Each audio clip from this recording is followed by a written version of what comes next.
இந்த வாரம் சட்டப்பட்ட சட்னி இடிச்ச பூண்டு சட்னி எப்படி செய்யறதுன்னு பார்த்தலாம் வாங்க. Welcome to Rajika kitchen. இது போல இன்ஸ்டன்ட் சட்னிஸ் அடுப்பே பத்த வைக்காதது ஒவ்வொரு வாரமும் ஞாயிற்றுக்கிழமையில போஸ்ட் பண்ணிட்டு இருக்கோங்க. அதே மாதிரி ஒரு நாள் ஒரு குறிப்புன்னு தினமும் குக்கிங் டிப்ஸ் ஒன்னு சொல்லிட்டு இருக்கோங்க. இது எல்லாத்தையும் தெரிஞ்சுக்கிறதுக்கு நம்ம சேனலை சப்ஸ்கிரைப் பண்ணி வச்சுக்கோங்க.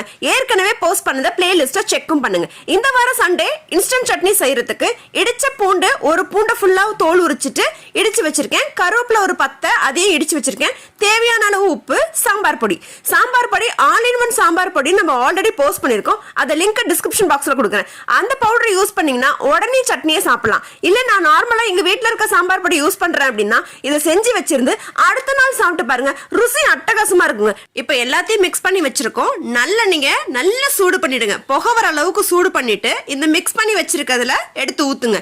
ஊத்தி கொஞ்ச நேரம் விட்டுட்டீங்க அப்படின்னா அந்த சூட்டிலேயே அந்த காரநடி எல்லாம் போயிடும். பூண்டும் 3/4 பாகத்துக்கு வெந்துடும். தொட்டுட்டு சாப்பிட்றதுக்கு தோசையோட இட்லியோட எக்ஸலண்டா இருக்குங்க. அடுத்த வாரம் கிரீன் பொடி அண்ட் சட்னி 2 in 1 சட்னிங்க. அது பொடியாவும் சாப்பிடலாம், சட்னியாவும் சாப்பிடலாம். ஒரு வாரத்துக்கு மேல பிரிசர்வ் பண்ணி வச்சுக்கலாம்.